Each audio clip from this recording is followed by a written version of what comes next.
Tuesday, January 3rd, 7 p.m. Can I have a pledge of allegiance?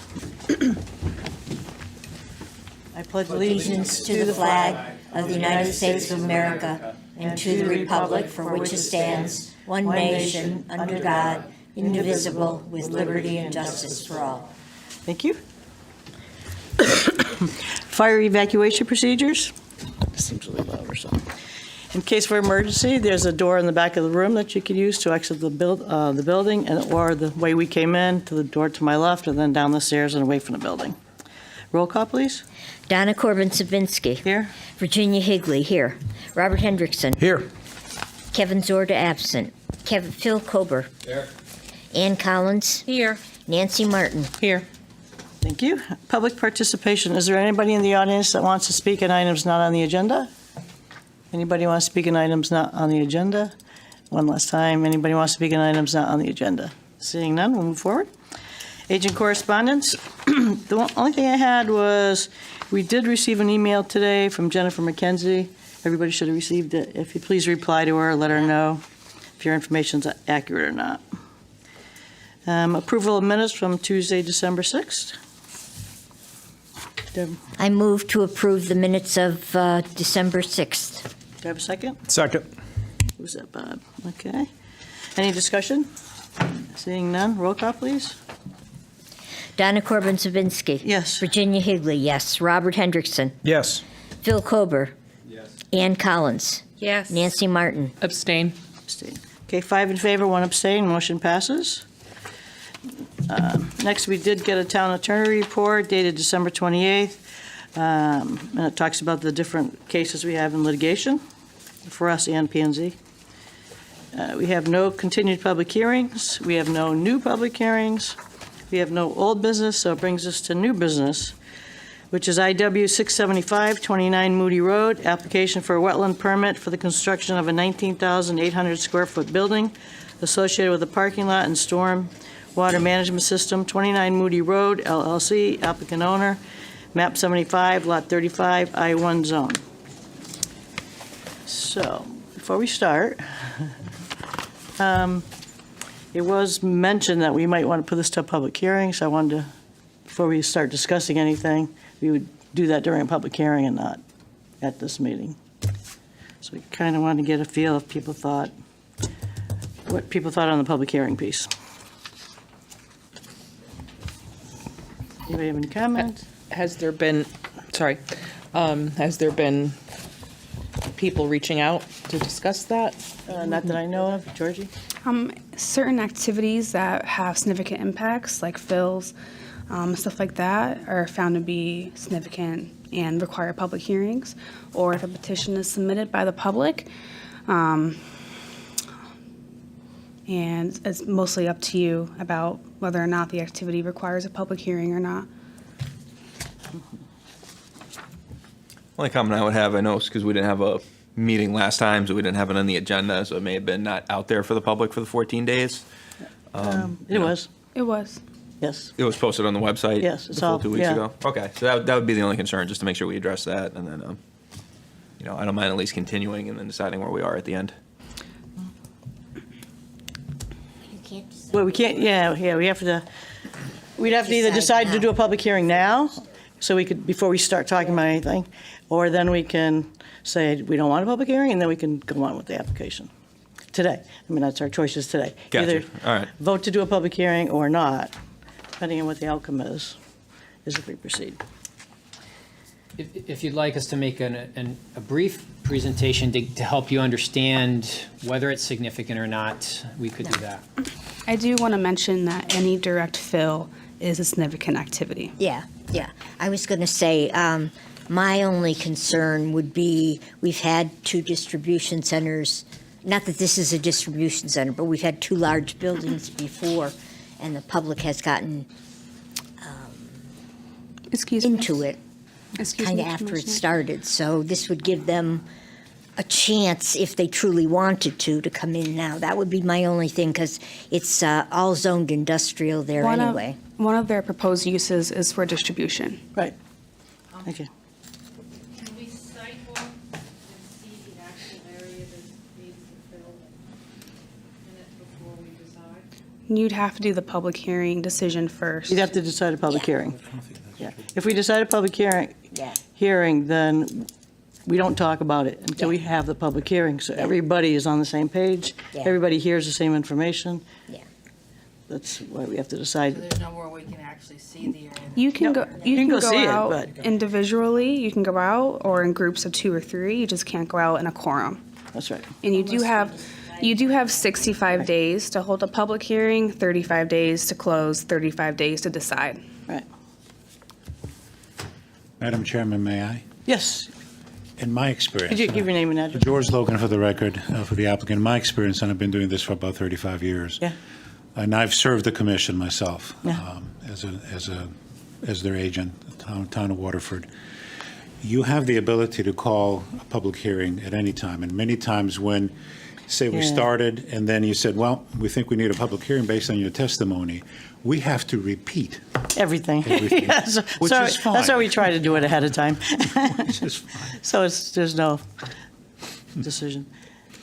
All right, well, I'll go ahead and do this. I'll make a motion to hold a public hearing on IW 675, 29 Moody Road, application for a wetlands permit for construction of a 19,800 square foot building and associated with a parking lot and stormwater management system, 29 Moody Road LLC, applicant owner, map 75, lot 35, I-1 zone, and the public hearing would be based on potential public interest. Second. That was Ginny. Any more discussion? Nope. Okay, roll call.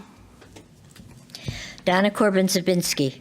Because of the fill, significant fill, I would agree to the public hearing.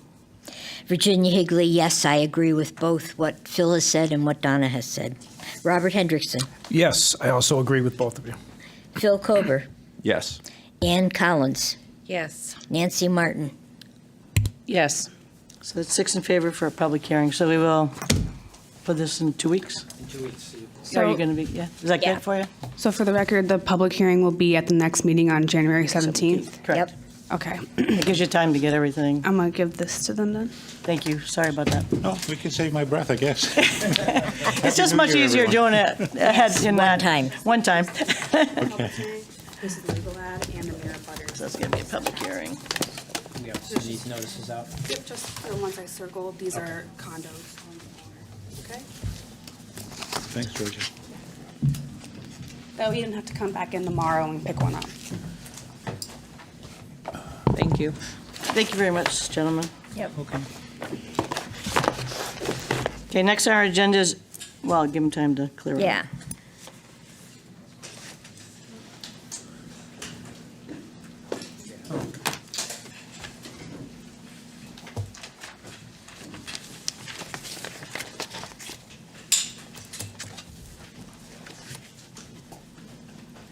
Okay, next on our agenda is XIW 22-20, Meadowlark Road, Broadleaf Lane, Trinity Drive, Stores Road, Hilliard Drive, Yale Court, and Pearl Street Extension.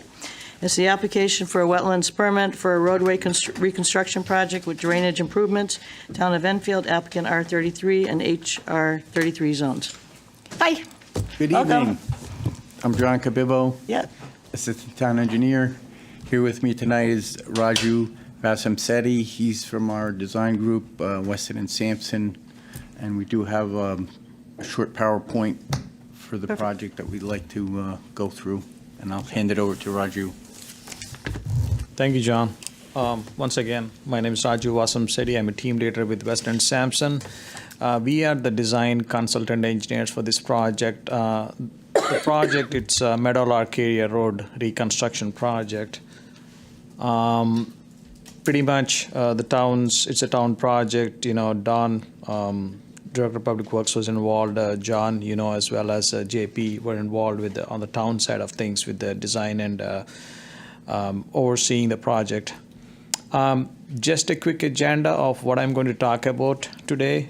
Project limits, quickly show the project area and stuff like that.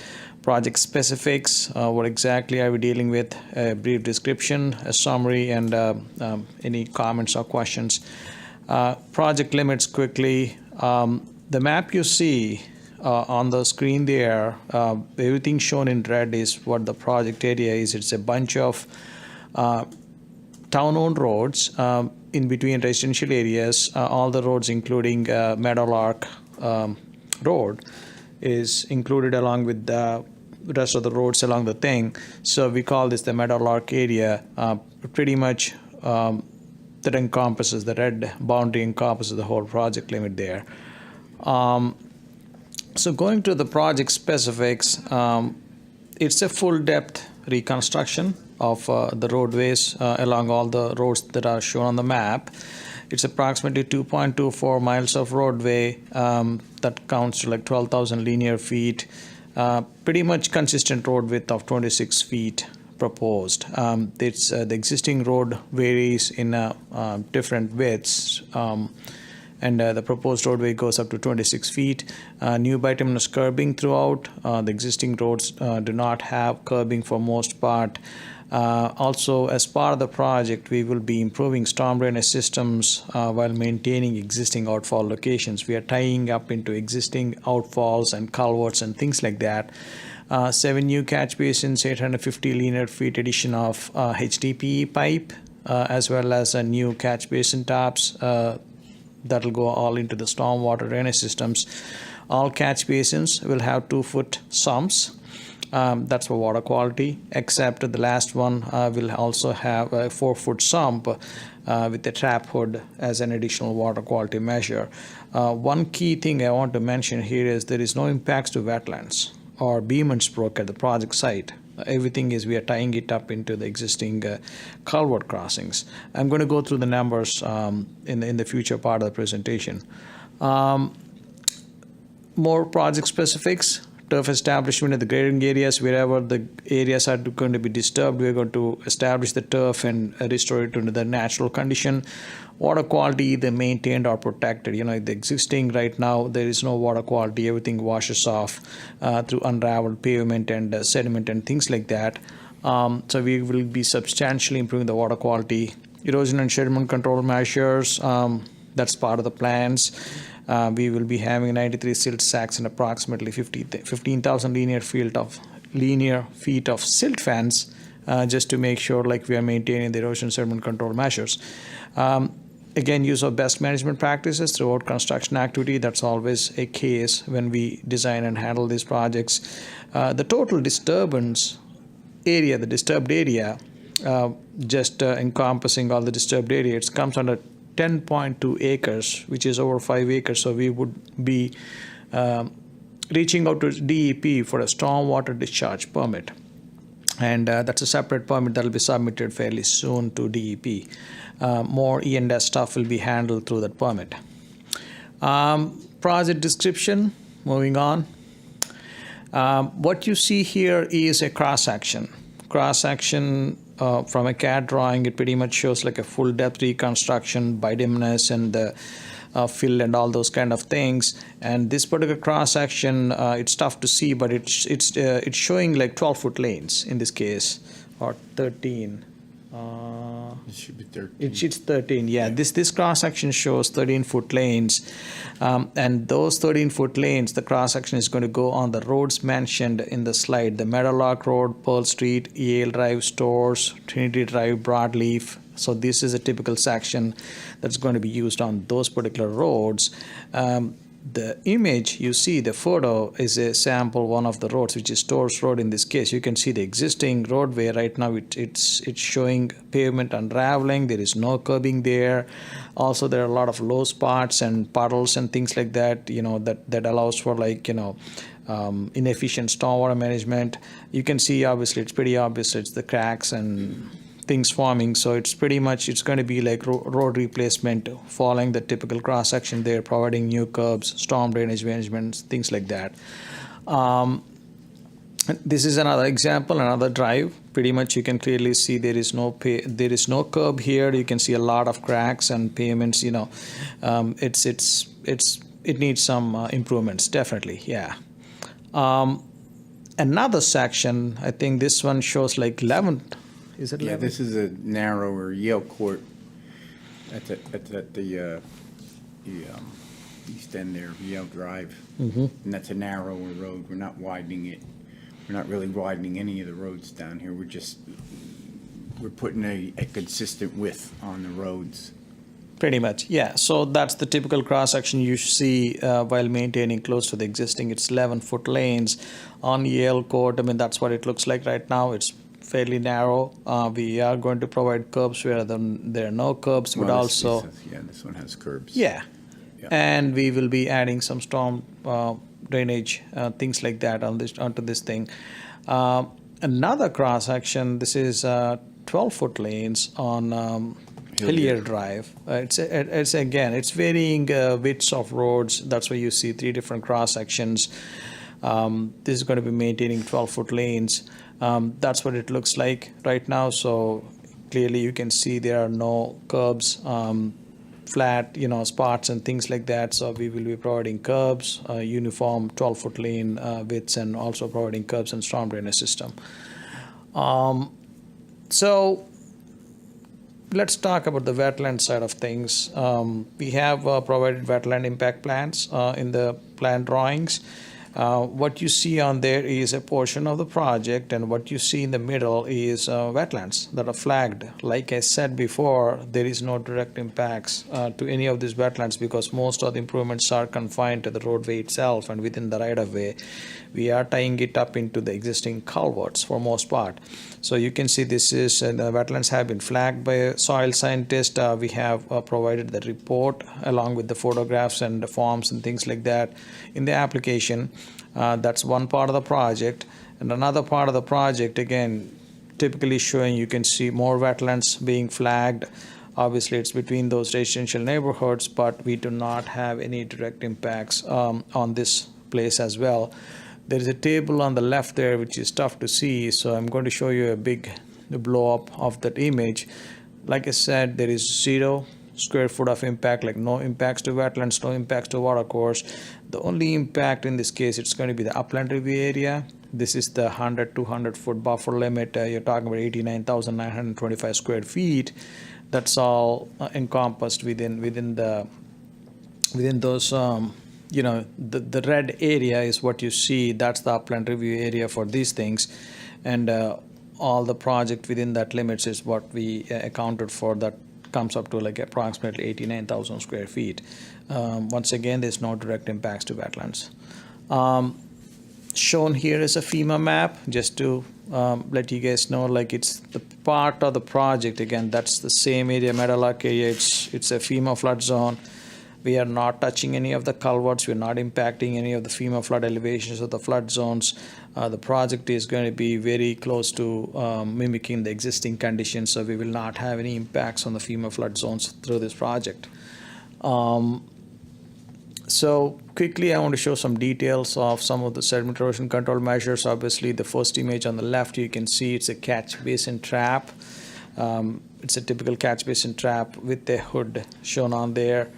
Also, you can see the silt fence. It's a typical detail that the construction crews use on these kind of projects. A catch basin inlet protection. These will be provided at all of those existing catch basins, while also the proposed catch basins are going to be installed. So these are the typical details of any of the sediment erosion control measures used to our project. Just to wrap it up, quick summary. Again, reconstruction of Meadowlark Road, Yale Drive, other streets within the vicinity of what we are calling this Meadowlark area. Storm drainage improvements, upgrades to the entire systems. We are providing larger pipes, better pipes, that sort of a stuff to provide positive drainage, less ponding, less issues with sediment and things like that. Significant increase in water quality measures because we are providing curbing and having everything go into the catch basins and storm drainage systems. Best management practice through the construction activity, a lot of additional catch basins. We are going to have some hoods to make sure we protect from additional water quality. Obviously, I mentioned about the sumps, 2-foot sumps on all catch basins proposed, and also 4-foot sumps on the last catch basin. Once again, we want to reiterate no impacts to the wetlands or the Beaman Brook watercourse. With that, we will open up to any questions. You probably said this and I missed it, but when are you planning on starting this project? We want to start this construction season. Now, this is a big this is a big project area, and we anticipate it's going to take 2 construction seasons to finish. Oh, wow. You look at it, it's a lot of roads. And I'm glad to see you're addressing the catch basins as well. That'll be a big improvement. Oh, yeah. Yeah, definitely. Make it nicer. Anybody else to my left? Questions? So just a quick question. You may have answered it, and I apologize if I missed it, but just because you're using the term reconstruction instead of repaving, so are the right-of-ways, is there going to be any expansion of the actual roadways, or it's start and ends No, going to be the same size? it's all within the right-of-way. We're like Raju said, we're mimicking what's there. Okay. We're just basically putting in a new road structure right where it is today. And this is all within the road referendum project. And the reason we're here, of course, is that we are in the regulated area, and you know, we want Yeah. to keep you informed of what's going on and you know, address any issues that you may have. The only other follow-up then is, I know it doesn't look like you guys, because you're not expanding, obviously, but it talks about like horizontal adjustments. Do you guys think there's going to be potential for any fill, or it's probably not even really going to come to that? Just It's pretty, I would say, zero net fill in this Okay. case, because we are really closely maintaining the existing roadway profiles. I mean, there could be a couple of places where we are providing positive slope, minimum slope required when it's really flat, but when all said and done, we looked at the overall big picture cut fill number, and it's very close to zero, so we could say no fill. Yeah. Yes, and it needs to be, because portion of this is in the flood zone. So we need to stay at zero, especially down in that lower area. okay. Okay. It has nothing to do with this one, but how do you decide when to do sidewalks? In the road program, Yeah, when there's no sidewalks there, we haven't historically added them, unless it's a situation where it's a gap. In other words, you know, we have sidewalks existing here and, you know, a few hundred Connecting feet them. down here, then we will look to close gaps. Yeah, okay. But in general, we haven't added sidewalks to roads that we've done. Those would typically be done in a separately. project. Yeah, separate project. Okay. And we do have some of that coming up, but a lot of that even it's more about filling gaps. Thank you. No, I was just wondering. Yeah, just wondering. I just said that. No, it is very good. Thank you. Thank you.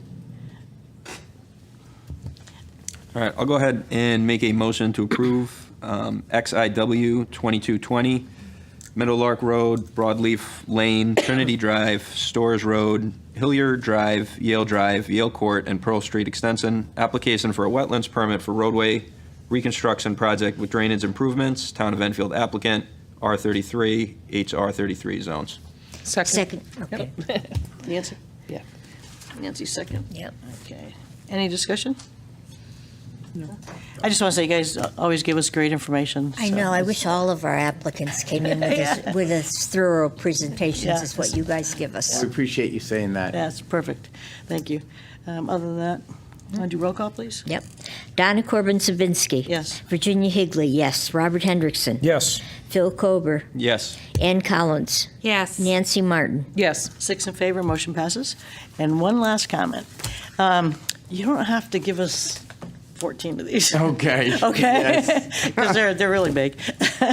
Yeah, I think if you just give us, what would you say, one or Half two of scale. them? 11 by We- 13. Yes. Yeah, some smaller yes. ones. Yeah, it'll save on paper for you and make We it will easier. get that right the next time. No, that's fine. I did Oh, see, no. no, you're fine. I Lay did see it in the out, fine. application. It says 14 large. It's like, no, you don't really, yeah. It's perfect. You can Okay. give us less. It'll be fine. Will do. And we just have one big one in case somebody wanted to zero in on a page, Yeah. but For sure. thank you. Thank you so much. Yeah. Appreciate your consideration. Thank you very much. Have a good day. Good luck with your project. Thank you. Okay. Let me see. That's that one, that's that one. Let's go into a public hearing. Yep, here's my paperwork. Okay, next on the agenda is enforcement reports. Do we have anything? No enforcement reports. Yep, okay. Report of planning staff? I do have a couple. Okay. First, I received one copy in the mail of the site plan and a notification from Summers, Connecticut for a subdivision. When I was reviewing it, I didn't have many concerns that would probably impact wetlands. However, I did provide the chair that one copy that I had, as well as the wetlands in Enfield and the wetlands in Somers off both GIS systems. The Somers wetlands meeting is tomorrow night, so if you had any comments, I'd be happy to relay them to the Somers Wetlands Agency. Other than that, Just for the record, yeah, I did read it over. I think it's fine. I don't think there'll be any big impact to us, and especially the paper you gave me this morning, or this afternoon, I mean, showing that. I don't know I if you can want share to it with pass the it rest. around Yeah, I to can anyone share it else, with and you guys can look at it while I just keep talking. Go through it while she talks. Okay. So from our last wetlands meeting on December 6th until now, I performed 2 site inspections. On December 9th, we visited Trinity Health of New England for a wetlands inspection. We met with Rick LaPointe, the superintendent of the site, and Kelsey, the assistant superintendent, and we met with the applicant, Tony Armelin.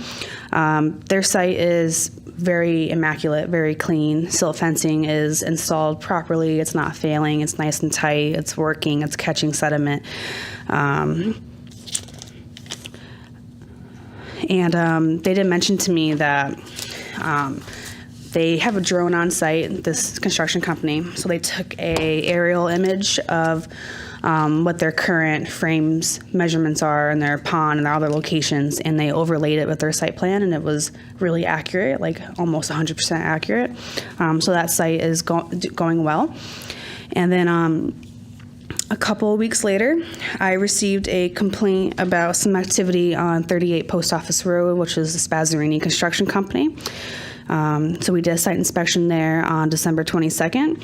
So Rick Richelli, the zoning officer, and I met on site with Mark Spazzarini, his son Brian Spazzarini, and Dana Steele. George Logan is their hired soil scientist to delineate the wetlands. The back property behind 38 was recently sold, and he decided to purchase it, and he's been doing some excavation there without permits. He was unaware how close the wetlands were to the work being done. Right now, they just have stockpiling of materials, some gravel, but he wants to apply for proper approvals for planning and zoning and possibly look at outdoor storage. So it's a possible inland wetland approval depending on what the soil delineation comes back at. It might be out of the upland review area, it might be just in it. And that's all the site inspections I have and all the updates. Back to Trinity. Weren't they going to do a temporary driveway, like going out to They the did back? do that. They just ended up not using it. They found out that they just don't really need it. Okay. So instead, they've been using the north side curb cut to go around the site because it's safer for the larger construction vehicles. Okay. Thank you. No, I was over on that middle road, whatever it is. and- Yep. It's like I a, thought they were supposed to They build weren't allowed something. to do that, Yeah. planning and zoning. I don't believe planning and zoning allowed them to go in the middle road, because that's one of the conditions of the. Okay. it is, there was something mentioned in the minutes about that. I can't remember off the top of my head. I focus more on the wetlands aspect of the projects, but I can Oh, okay. definitely mention it. Thanks. Do we have that Summers thing? Oh, it's coming back.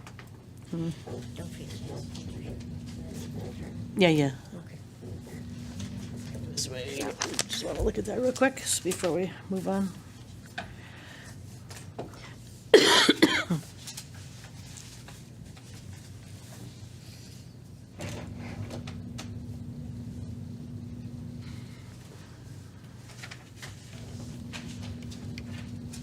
Yeah, there's a road between Enfield and Summers, right? Like the road, Enfield's on this side of the road, and then Summers is on that side of the road. Yeah. Yep, so That's it's what I thought. it's like George Wood Road on Summers, and it comes off of, I forgot, Moody or Moody? I think it's Moody Road in Enfield. And the town boundary goes between them, and that's when the road names switch. Yeah, that's what I thought. But basically, it's for a subdivision of a small residential home. It shouldn't be anything more than that, but all the materials that you're looking at now is all I got in the mail. Yeah. Yeah. Yeah, I think it's fine. because we're butters, they had to. Yep, and then I, notify us. just to clarify for the other commissioners looking at those weird pictures, I printed out the wetlands layer from Enfield and the wetlands layer from Somers. So Somers wetlands layer is a blue crosshatched. I took a piece of tracing paper and I just traced over it that way if you wanted to put them side by side to get a better idea of how the land's connected with the wetlands. That was helpful, thank you. Yes.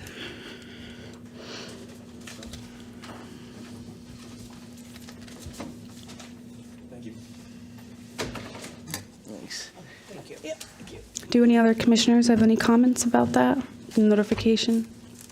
Okay. No, I think we're. Nope, that's I think we're fine. fine with it, just. Yep, then I'll file it away. Yeah. And I'll give you back your packet. Let me give you back the information after. Yep, that's the only copy I have. and, Yeah. and then it has to go to planning and zoning, so. Okay. Next is new applications to be received, which we have none. None at the moment. Okay.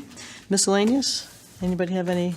Only question I have, and that haven't kept up with it, do we have a current status on the POCD, where that's at in terms of being approved? And Yep. So the final draft is out on the website. There's a copy available for public view in our office. I think it went to town clerk, but basically the public hearing is scheduled for March. And all the information for that meeting are on the planning and zoning webpage. The town council has to approve it. They're Yep, going to town do it in council March. has to approve it. The next planning and zoning meeting, I believe they're going to be discussing it as well. Just one final quick go over, so if you wanted to watch, you'd be able to figure out what was going on. Yep, the current draft now includes all the maps that were missing from before, a couple of minor changes, a couple sentence changes, and if you see anything that you would like to change, I believe this month would be the last month to comment on anything. Decisions, yeah. Thank you. Well, at least until the public hearing. Right, right. Then you can't. Okay, any other miscellaneous comments? No? Okay, adjourn. I move to adjourn. second. All in favor? Aye. Meeting's adjourned, and it's 7:32.